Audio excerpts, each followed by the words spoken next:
Hello everybody, Your Life My Hands here.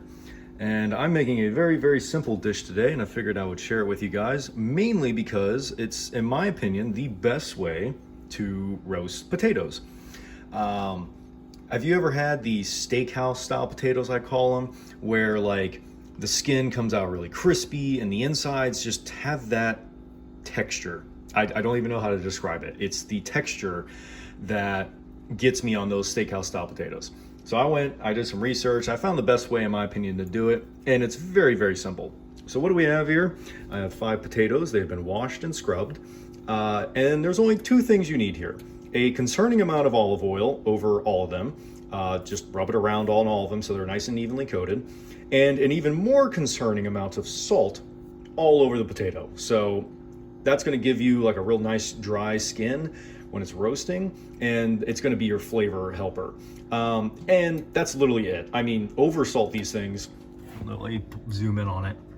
There's just a concerning amount of salt on these. If you know they weren't potatoes, this dish would be ruined. But potatoes neutralize salt, so honestly, it's not that bad. And then you don't cover them. You don't do anything to them. You just toss them in the oven at 400 for like 2 hours, which when I first was reading this, it seemed like an absurd amount of time. It works fantastic. They come out incredible, and in my opinion, it's the best way to bake a potato. I don't know what it is about the skin and the potato on the inside's texture. It is unbeatable. From there, we're going to be changing these up a little bit. I'm going to be turning it into a little bit of a dish. Very simple, very filling, and it's going to taste wonderful. So let's get these guys into the oven for about 2 hours. You know you're doing a good job when the potatoes begin screaming.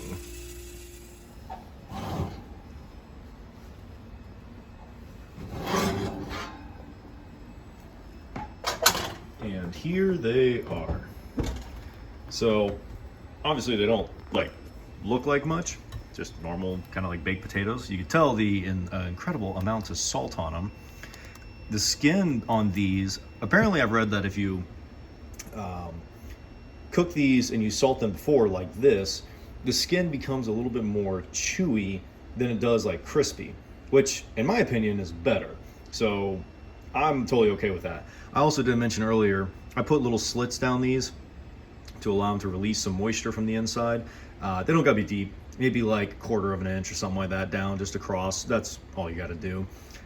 These are fantastic just as normal baked potatoes. These are also what I do to start with when I make twice baked potatoes, which twice baked potatoes in this form are incredible. However, today I'm gonna let these cool down first. I'm gonna be making a real simple dish with these potatoes chopped up in a couple different ways. So that's what this will turn into. But if you're just looking for potatoes, this is the way to do it. I cannot speak highly enough about this.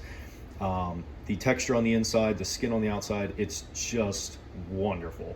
So anyways, I'm gonna let these cool off, and then we're gonna start chopping them up and using them in another form. All right. So what am I gonna be making?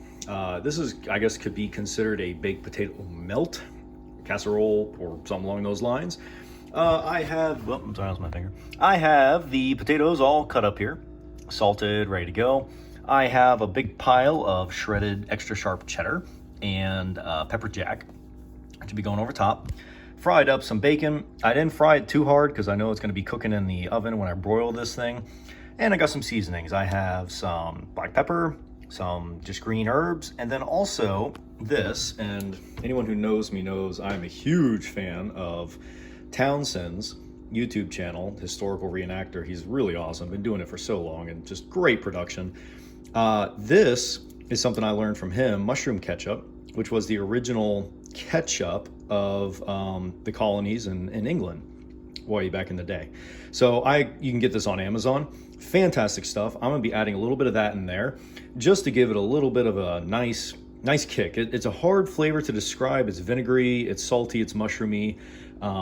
Just fantastic stuff. I use this a lot when I make soups, stews, or anything like that, and it just adds a flavor you can't really put your finger on. So I'm gonna add a little bit of that into there, the cheeses, the bacon on top. I think I have some green onions in the fridge. I may add that too. And I'm gonna get this assembled. We'll throw it in the oven just for a few minutes to get it to bake, and then I'll probably broil it or just get it to brown on top. And then that'll be it. So I'm gonna get this thing assembled. And here it is. So potatoes, of course, are layered on the bottom. Mushroom ketchup was poured over those. Seasonings went on, and then the cheese, then the bacon, some green onions, and a little bit of butter on top. I'm gonna call this the inverted baked potato, using that baked potato that obviously I did earlier. I think it's gonna be fantastic. There's one thing I will not add to this right now, and that's salt. Obviously, potatoes neutralize salt. However, these things already have salt on the outside. It has bacon, which is salty, and it's also going to have mushroom ketchup in it, which is very salty, but an amazing flavor. Even while it's just sitting here, I could smell all the flavors, and it smells really awesome. I'm going to bake this for just a couple minutes, just to get everything kind of melted and everything cooked a little bit, and just give it some time and some heat. And then from there, I'm going to broil it to really melt it down, hopefully brown up the top a little bit. It should come out really good, and I'm going to see how it does. All right. Let's pull this guy out.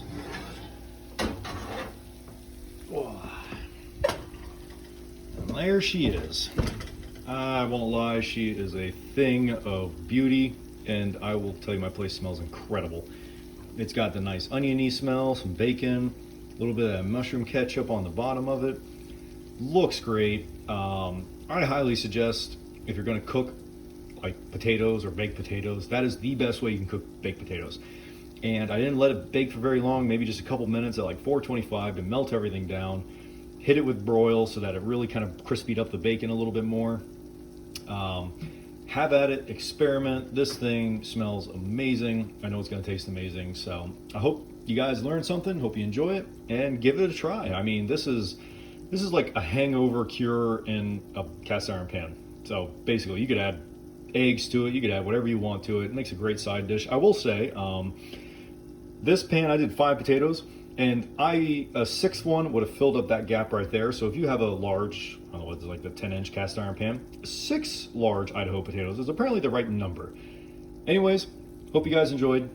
Take care, and I'll talk to you all later.